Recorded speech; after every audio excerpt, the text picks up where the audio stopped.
دەنگی گەل دەنگی هەر چوارپارچەی کوردستانە.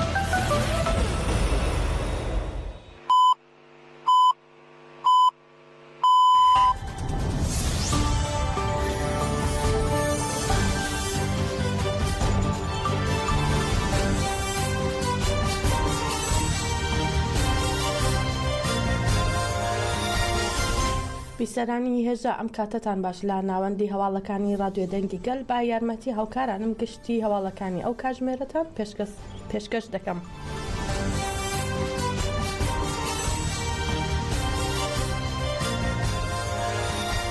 با مەبەستی دیدار لەگەڵ ڕێبەری گەلی کورد عەبدوڵڵا ئۆجەلان بنەماڵە و پارێزەرەکانی داواکاری ئەنجامدانی دیداریان پێشکەش کرد. برای ڕێبەری گەلی کورد محەممەد ئۆجەلان و پارێزەرەکەی مەزلوم دینج با داواکاری ئەنجامدانی دیدار لەگەڵ ڕێبەری گەلی کورد سەردانی داواکاری گشتی کۆماری بورسا و پەڕێوبەرایەتی زیندانی ئیمراڵیان کرد. هەروەها علی خەیری کونار برای عومەر خەیری کونار و پۆڵات یەڵدرم برای حامڵی یەڵدرم و مەلیحە چەتین خوشکی وەیسی ئاکتاشیش هەمان داواکاریان پێشکەش کرد.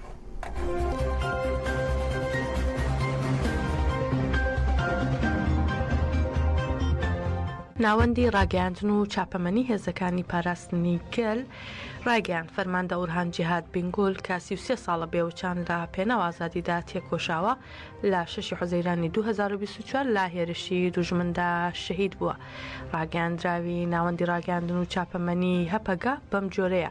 هاوڕێمان ئورهان جیهاد بینگول ڕۆڵەی بوێری گەلەکەمان لە چەولیک تێکۆشەری فیدایی پارتەکەمان پەکەکە فەرماندەی ئازای هێڵی ئاپۆیی و ئەندامی دەستەی فەرماندەی هەپەگا لە هێرشێکی دوژمندا بۆ سەر هەرێمەکانی پاراستنی مدیا لە 6 حوزەیرانی 2024 شەهید بووە. هاوڕێ ئورهان کە تەواوی ژیان و هەبوونی خۆی بۆ تێکۆشانی ئازادی گەلەکەمان بەخت کردووە لە 33 ساڵی خەباتیدا لە هەربستێکی کوردستان بێوچان بەرخۆدانی کردووە و ڕەنجی کێشاوە و شۆڕش گێڕێکی بێهاوتا بووە. ئەو بە بڕوایەکی پتە و ڕژدبوون دیسیپلینی بەرز و تامەزرۆی و جۆش و خرۆشەوە تێکۆشانی کردووە هەنگاو بە هەنگاو لە جوگرافیای کوردستان و چیا سەربەرزەکانی کە ئەوینداریان بوو ڕێگەی بڕیوە. 33 ساڵ بێوەستان تێکۆشانی کرد و چیا سەربەرز و ناوازەکانی کوردستان کە پشتی پێبەست بوون کردیا شوێنی خۆڕاگری. ئەو لە هەموو ئاستێکدا لە سوپای گەریلاییمان لە شەڕڤانی سوپای ڕزگاری گەلی کورد ئەرگەکە تا فەرماندەیی لە سەرجەم جیاجیاکان ئەرکی لە سۆگرتووە و دەستکەوتی گرنگی لە ژیانی شۆڕشگێڕانی خۆی خوڵقاندووە. سەدان و هەزاران هاوڕێی بەو پەڕی خۆشەویستیەوە پەروەردە کرد و ئەزمموی خۆی بۆ ئەوان گواستەوە. هەڤاڵ ئورهان لە ژیانی شۆڕشگێڕی 33 ساڵیدا بێوەستان و ماند و نەناسانە بە گیانی گەنجێتی پەکەکە تا ڕۆژی شەهیدبوونی تێکۆشاوە. یاد و بیرەوەری هەڤاڵ ئورهان شۆڕشگێڕی بێهاوتا کە بە تێکۆشان هەڵویست بەشداربوون شایستەی فەرماندەیی و هاوڕێتی ناوخۆی لە مێژووی تێکۆشانمان تۆمار کرد. هەموو کات لە تێکۆشانماندا بە زیندویی دەمێنێتەوە. ئێمە لە کەسایەتی هەڤاڵ ئورهاندا بەڵێن دەدەین کاتۆڵەی سەرجەم شەهیدانمان بکەینەوە ئاواتەکانیان بهێنی نەدی و ڕێپێوانی ڕێبەرایەتی ئازاد کوردستانی ئازاد بەسەرکەوتن تاجدار بکەین. بەم بۆنەوە سەرخۆشی لە بنەماڵەی بە نرخەیە هەڤاڵ ئورهان و گەلی وڵات پارێزی چەولیک و سەرجەم گەلی وڵات پارێزی کوردستان دەکەین. ناسنامەی هەڤاڵ ئورهان جیهاد بینگول بەم جۆرەیە. علی دینچەر بە ناسناوی ئورهان جیهاد بینگول لە چەولیک لەدایک بووە و لە 6 حوزەیرانی 2024 لە هەرێمەکانی پاراستنی مدیا شەهید بووە.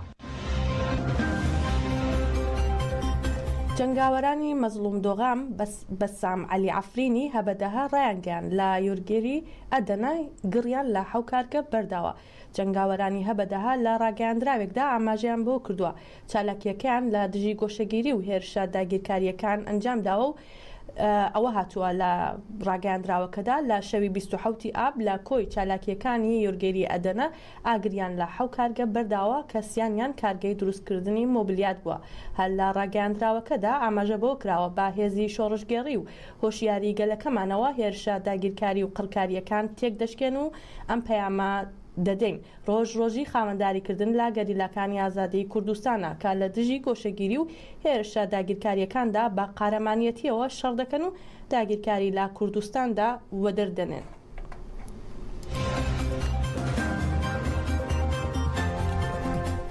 گوندەکانی سنووری کوێستانی گارە لە هەرێمی کوردستان باهۆی هاتنی سوپای دەوڵەتی تورک و فراوانبوونی هێرشەکان بەرەو چۆڵبوون دەچێت. گوندنشینانیش ئاوارە دەبن و دەوڵەتی تورکیش هێز لە جێگەیان جێگیر دەکات.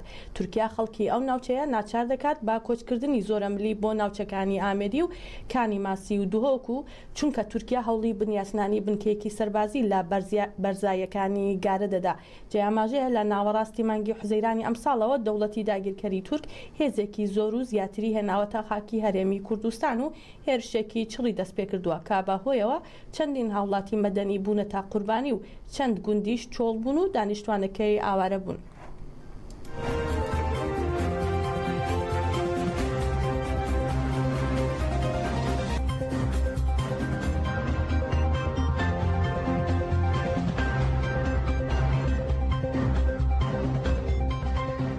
ئەمڕۆ سی ئاب ڕۆژی جیهانی بێسەر و شوێن کراوانە. لەو بارەیەوە ڕێکخراوەی کوردستان بێ جینۆساید ڕاگەاندراوێکی بڵاو کردوتەوە و چەند داواکاریەکی خستوتە ڕوو. لە ڕاگەاندراوەکەی ڕێکخراوەکەدا هاتووە لە جیهاندا ژمارەی بێسەر و شوێن کراوان بە 52,250 کەس دیاریکراوە لە کاتێکدا تەنها ژمارەی بێسەر و شوێن کراوانی ئەنفال و بارزان و فەیلی و ویزەدی چەند بەرامبەر ئەو ژمارەیە. تا ئێستا ژمارێکی زۆر کەمی نەبێت چارەنووسیان دیاری نەکراوە. بە شێوەیەکی گشتی دەتوانین بڵێن ژمارەی بێسەر و شوێن کراوان لە جیهان خۆی دەدات لە زیاتر لە 50 میلیۆن کەس. هەروەها لە 30 وڵات زیندانی نەهێنی بوونی هەیە لە ناویاندا لە عێراق. لە ڕاگەاندراوەکەدا ئەوەش خراوەتە ڕوو بێسەر و شوێنکردن پێشیلی مافی یاسایی تاک، مافی ئازادی واسایش، مافی ئەشکەنجە نەدان، مافی ژیان، مافی ناسنامە، مافی دادگاییکردنی دادپەروەرانە، مافی قەرەبووکردنەوە، مافی وتنی ڕاستیەکان، مافی ئابووری، کۆمەڵایەتی ڕۆشنبیری، مافی ئاستی ژیان، مافی تەندروستی و فێربوون، مافی کەرامەت و داوا لێبوردونکردنی قوربانیە. هەروەها ڕێکخراوەکە وێڕای ئیدانەکردنی بوونی سەدان دیاردەی بێسەر و شوێنکردن بەهۆی عەقیدەی سیاسیەوە لە باشووری کوردستان و دەیان هەزار لە پارچەکانی دیکەی کوردستان لەلایەن ڕژیمە دیکتاتۆریەکانی ناوچەکەوە ئاماژەی بە 8 خاڵ لە سەر دیاردەکە داوە. یەک، پێویستە لیستی ناوی بێسەر و شوێنکراوان، هۆکاری بێسەر و شوێنکردن و هۆکاری مردن، شوێنی مردنیان بڵاو بکرێتەوە.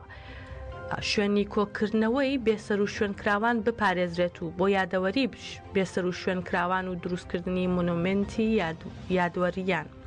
بە یاسا بێسەر و شوێنکردن لە کوردستان و وڵاتانی ناوچەکە قەدەغە بکرێت. داوای لێبوردوون لە بنەماڵەکانیان بکرێت و پەیمانی دووبارە نەکردنەوەی تاوان لەو جۆرە بدرێ.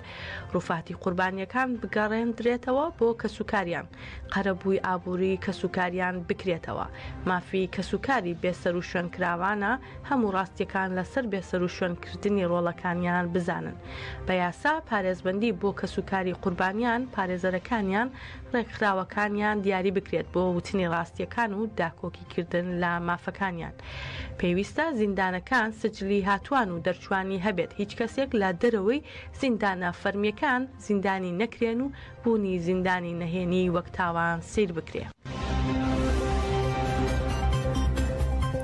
مەکتەبی سیاسی یەنەکە باهۆی ساڵیادی خیانەتی سیویەکی ئابی پەدەکەوە ڕاگەاندراوێکی بڵاو کردوتەوە. لە ڕاگەاندراوەکەدا هاتووە 28 ساڵ پێش ئێستا سوپای بەعەس بەسەر داوای فەرمانی پارتی پەلاماری هەولێریدا و ئەو خیانەتە برینێکی قوڵی لە جەستەی گەلی کورد دروست کرد. دەشڵەن خیانەتی سیویەکی ئاب کە شەرمەزاریەکی سیاسیە با دەستکەوتینەتەوەی و نیشتمانی دەناسرێت و بێشەرمانە پەدەکە داکۆکی لێ دەکات.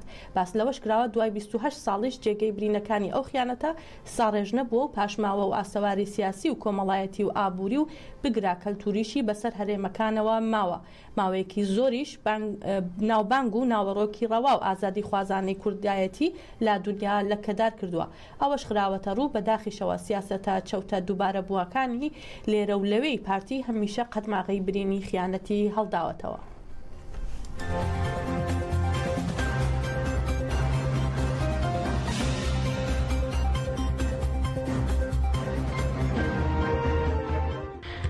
ئەمڕۆ 311 ڕۆژ بەسەر ڕفاندنی ڕۆژنامەنووس سلێمان ئەحمەددا تێدەپەڕێت کە دوای 211 ڕۆژ ڕێگا بە پارێزەرەکانی درا سەردانی بکەن.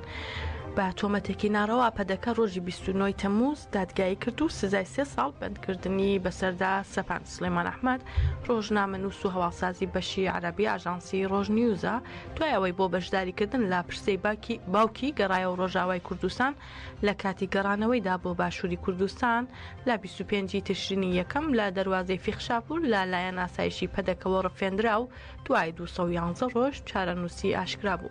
دوای 211 ڕۆژ لە بێسەر و شوێنبوونی دوجار لە 22 مانگی ئایاری ئەم ساڵ پارێزەرانی توانیان چاویان پێ بکەوێت و بریکارنامەی بۆ واژۆ بکەن بۆ ئازادکردنی کار لە کەیسەکەیدا بکەن.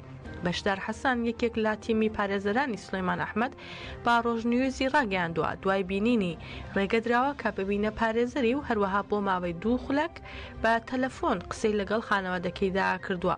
ئاژانسی ڕۆژنیوز تەواوی ئەو تۆمەتانە ڕەت دەکاتەوە وەک لە کاتی ڕەفاندنەکەیشدا ڕایگەیان ئەو تۆمەتانە بێبنەمان و پەدەکە دەیەوێت سناریۆی بۆ دابڕێژێت و سزای بدات. لە ئێستاشدا ڕۆژنیوز داوا دەکات ئاسایشی پەدەکە بازوویی سلێمان ئەحمەد ئازاد بکات و چیتر نەبێتە ڕێگر لە بەردەم کایی ڕۆژنامەنووسی و ئاستەنگی بۆ ڕۆژنامەنووسان دروست نەکات. هاوکات با تۆمەتێکی ناڕەوا پەدەکە ڕۆژی 29 تەمووز دادگایی کرد و سزای 3 ساڵ بەندکردنی بەسەردا سەپاند. نەریمان ئەحمەد یەکێک لە تیمی پارێزەرانی سلێمان ئەحمەد لە بارەی سزاکەوە با ڕۆژنیوزی ڕاگەیاند دەبوایە با یاسای ڕۆژنامەگەری مامەڵە لەگەڵ ڕۆژنامەنووس سلێمان ئەحمەد بکرایەت، بەڵام با مادەی 1 ژمارە 21 ساڵی 2003 پەرلەمانی هەرێمی کوردستان بۆ ماوەی 3 ساڵ با تۆمەتیاندانبوون لە پارتی یەکێتی دموکرات پەیەدا سزای زیندانی بەسەردا سەپێنراوە. وتیشی دانیشتنی دادگاکە با توندی بەڕێوەچووە و تەنانەت سەرەتا ڕێگە بە پارێزەرانی سلێمان ئەحمەد نەدراوە کە بەشداری دۆسیەکەی بن، دوجار لە ژێر فشاردا توانیان بەشداری بکەن. ئاماژەی بەوەش کرد نەریمان ئەحمەد لە دانیشتنی دادگاییەکەدا سلێمان ئەحمەد لە بەردەم دادوەردا ڕەتی کردوێتەوە کە ئەو لێدوانەی ئامادەکراوە هی ئەو بێت، بەڵکو ئەوە سۆرانی نووسراوە و تەنانەت نەیتوانیوە بیخوێنێتەوە. دەستگای هەواڵگیری عێراق لەبارەی ئەنجامدانی ئۆپراسیۆنێکی سەربازی لە سنووری پارێزگای سەلاحەدین و دەستگیرکردنی چەند چەتەیەکی داعش ڕاگەیاندراوێکی بڵاو کردەوە. لە ڕاگەیاندراوەکەدا هاتووە دژە تێرۆری عێراق بە هەماهەنگی هێز ئەمنیەکانی پارێزگای سەلاحەدین ئۆپراسیۆنێکی سەربازیان لەو پارێزگایە ئەنجامدا و تیایدا توانرا 4 چەتەی داعش دەستگیر بکرێ. ئاماژە بەوەش کراوە کاتێک لێپرسینەوە لەگەڵ ئەو چەتانە کراوە دانیان بەوەدا ناوە کە سەرباز چەتەکانی داعشن و لە کەرتی حەسبە کاریان کردووە. هەروەها چەند هێرشێکی تێرۆریستیان لە ناوچەی نەبە و بێجی ئەنجام داوە. ئەوەش خراوەتە ڕوو ئەو چەتانە بازگەی ساختەیان داناوە و ڕێگەیان لە هاوڵاتیان گرتووە، چەند جارێک هێرشیان کردوتە سەر هێرزە ئەمنیەکانیش. لە کۆتایی ڕاگەیاندراوەکەدا باس لەوەش کراوە ئەو چەتانە ڕەوانەی دەسەڵاتی دادوەری کراون بۆ ئەوەی لێکۆڵینەوەیان لەگەڵ بکرێت و سزای دادپەروەرانەیان بدرێت.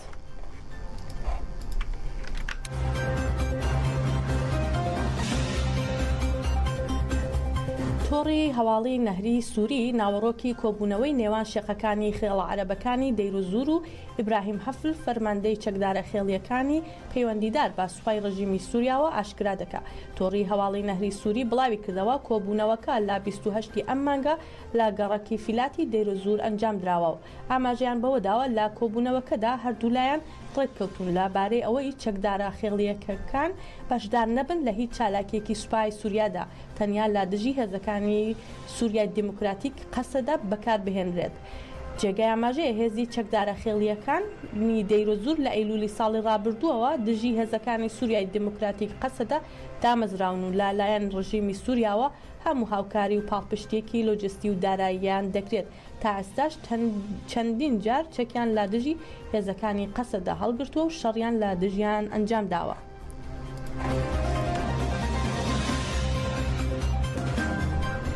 هەروەها هێزەکانی ئاسایشی ڕۆژاوای کوردستان لە باکووری ڕۆژهەڵاتی سووریا ڕایانگەیان گروپێکی تێرۆریستی مەترسیداریان دەستگیر کردووە کە بەنیاز بوون بنکەکانی هاوپەیمانی نێودەوڵەتی لە ناوچەکە بکەنە ئامەنج.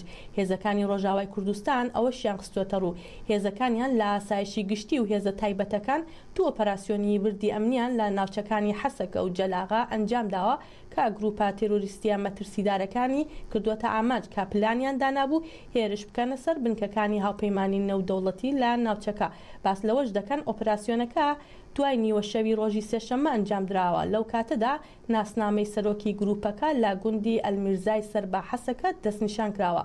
ئۆپەراسیۆنەکە بە هەماهەنگی نێوان هێزەکانی سووریای دیموکراتیک و هێزەکانی هاوپەیمانی نێودەوڵەتی ئەنجام درراوە لا دژی چەکدارانی داعش لە ناوچەکەدا. بە پێی راپۆرتی ڕوانگەی سووری بۆ مافەکانی مرۆڤ، ئامانجی ئەو ئۆپەراسیۆنە هاوبەشانە نەهێشتنی ئەو هەڕەشە بەردەوامانەیە کاشانەکانی داعش بۆ سەر هاوڵاتیانی مەدەنی و بازرگانانی باکووری ڕۆژهەڵاتی سووریا دروستی دەکەن.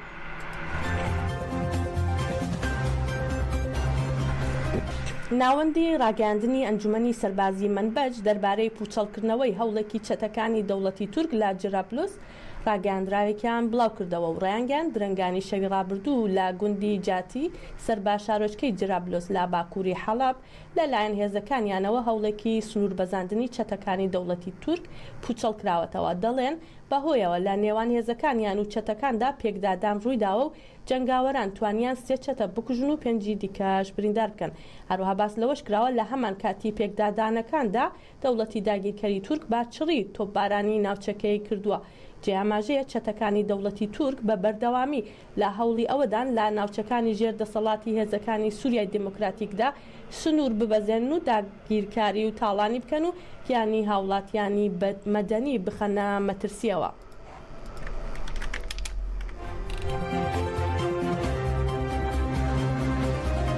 ئیدارەی خۆبەڕێوەبەری دیموکراتی شەنگال دەربارەی بڕیاری هەڵوەشانەوەی پادێ ڕاگەاندراوێکی بڵاو کردەوە و بڕیاری داخستنی حیزبی ئازادی و دیموکراسی زەدی و حیزبە سیاسیەکانی دیکەی شەرمەزار کرد.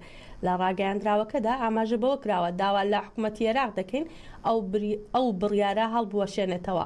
باس لەوەش کراوە بڕیارەکە بە بێبایەخکردنی ئاشکرای ئیرادەی پێکاتی ئیزەدی و بەرهەڵسکردنێکی ئاشکرایە بۆ دەستوری عێراق. ئەم بڕیارە لە خزمەت بەرژەوەندیەکانی دەوڵەتی تورک و پارتیە و لەسەر حسابی مافەکانی ئیزەدیەکان ئەو دەکرێت. جێ ئاماژەیە پێکاتی ئیزەدی کە بە یەکێک لە پێکاتە دیرینەکانی جیهاندا دەنرێت و خاوەنی کولتور و ئاینی ڕەسەنی خۆیەتی بە دژایی سەدەکان زیاتر لە 74 فەرمانیان بەسەردا سەپێنراوە. گەورەترین کارەسات کە ئیزەدیەکان تووشی بوون لە سەیئابی ساڵی 2014 بوو، کاتێک چەتەکانی داعش کۆمەڵکوژیەکی ترسناکیان دژیان ئەنجامدا و 13 وڵات با فەرمی بە جێنۆساید ناساندیان. سەرەڕای ئەمەش حکوومەتی عێراق با فەرمی دانی بەو جێنۆساید دەدان نەناوە و ئەرکی خۆی بەرامبەر با پێکاتی ئیزەدی جێبەجێ نەکردووە.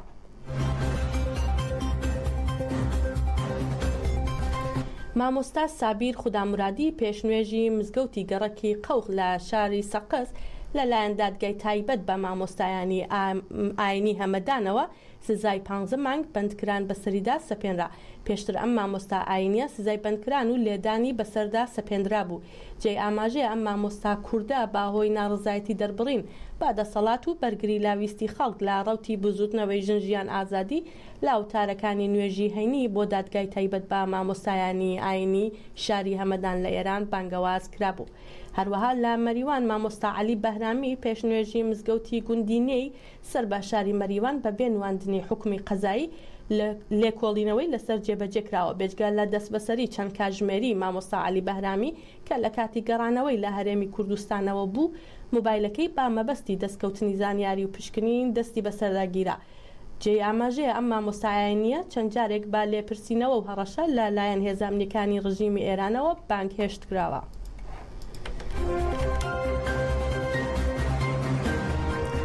میدیا عەرەبیەکان سەبارەت بە کوژرانی سەرکردەیەکی حەماس لەلایەن سوپای ئیسرائیلەوە زانیاری نوێ دەخەنە ڕوو. کەناڵی سکای نیوزی عەرەبی بڵاوی کردەوە ئەمڕۆ لە کاتی ڕوبەڕووبوونەوەی سوپای ئیسرائیل و چەکدارانی حەماس لە جەنین، سوپای ئیسرائیل ویسام حازم بەرپرسی حەماسیان لەو ناوچەیە کوشت. ئاماژە بەوش کراوە حازم بەرپرسە لە ئەنجامدان و ئاراستەکردنی هێرشەکان و تەقانەوەی بۆمبەکان جگا لە هێرشەکانی دیکەی لە کەناری ڕۆژاوە. لە بەرەبەیانی حوتی مانگی تشرینی یەکەمی ساڵی ڕابردووەوە چەکدارانی حەماس لا ڕێگەی هەزاران موشکەوە هێرشیان کردوتە سەر ئیسرائیل کە لە ئەنجامدا بە هەزاران کەس بوونە تا قوربانی و ئاوارە بوون. تا ئێستاش شەڕ و پێکدادانی نێوان چەکدارانی حەماس و سوپای ئیسرائیل بەردەوامە. بەڕێزان هەواڵەکانمان پێشکەشکردن هەرشاد بن.